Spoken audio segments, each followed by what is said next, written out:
അമ്മ എന്താ ഇത്ര താമസിച്ചേ?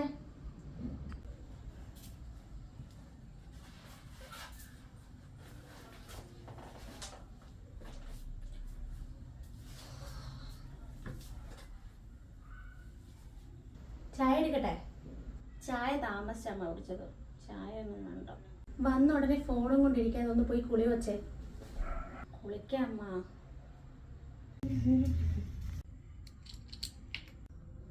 പപ്പ വിളിച്ചായിരുന്നോ? ഉച്ചയ്ക്ക് എന്നെ വിളിച്ചിട്ടുണ്ടായിരുന്നു. സാധാരണ എന്നും രാത്രിയിലല്ലേ വിളിക്കുന്നു? എനിക്ക് എടുക്കാൻ പറ്റില്ല. പപ്പ വിളിച്ചായിരുന്നു. നിന്റെ അടുത്തൊരു കാര്യം പറയാൻ വേണ്ടി വിളിച്ചതാ. ഞാൻ പോയി കുളിച്ചിട്ട് വരാം. കുഞ്ഞമ്മ വന്നിട്ടുണ്ടായിരുന്നു. എന്ത് പറ്റി? വെറുതെ വന്നാണോ?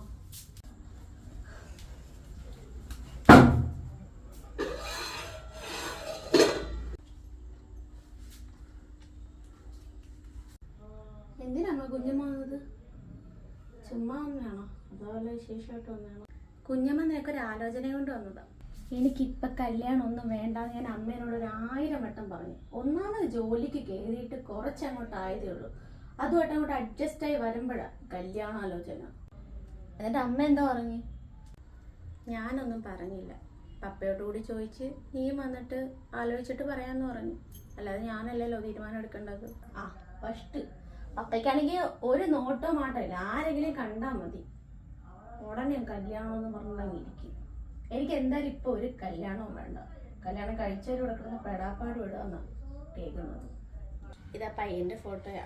കുഞ്ഞമ്മ കൊണ്ടുവന്നെയാ. നീ ഒന്ന് നോക്കിയേ. അമ്മ ഇത് കൊണ്ടുപോയാണ്. എനിക്കിപ്പോൾ ഒന്ന് നോക്കണം സമയമില്ല.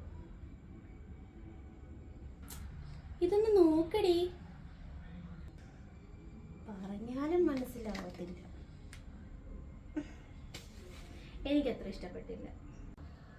നല്ല കുടുംബക്കാരാന്നാ പറഞ്ഞത്. നല്ല ആൾക്കാരാന്നാ കുഞ്ഞമ്മ പറയുന്നത്. അമ്മയ്ക്കറിയാവോ അവർ നല്ല കുടുംബക്കാരാണോ അല്ലേ എന്നുള്ളത്?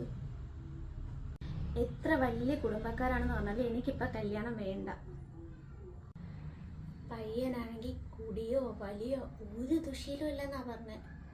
നല്ല ആൾക്കാരാ. അമ്മ കണ്ടോ അയാൾ കുടിക്കുകയോ വലിക്കുകയോ ചെയ്യുമെന്ന്? കല്യാണം നടക്കാൻ വേണ്ടി ഇതേപോലെ കുറേ തറപ്പണികൾ എല്ലാവരും കാണിക്കും. നാളെ കല്യാണം നടത്താമെന്നൊന്നും അല്ലല്ലോ പറഞ്ഞത്. ചെറുക്കനാണെങ്കിൽ ഗൾഫിൽ എന്തോ വലിയ ജോലിയാ. ഈ കല്യാണം നടന്നു കഴിഞ്ഞാൽ നിന്റെ തലവര തന്നെ മാറുമെന്നാ പപ്പയോട് കുഞ്ഞമ്മ പറഞ്ഞത്. എന്തായാലും നീ ആലോചിക്ക്. എന്തെന്ന് പറഞ്ഞാലും എനിക്കിപ്പോൾ കല്യാണം വേണ്ട.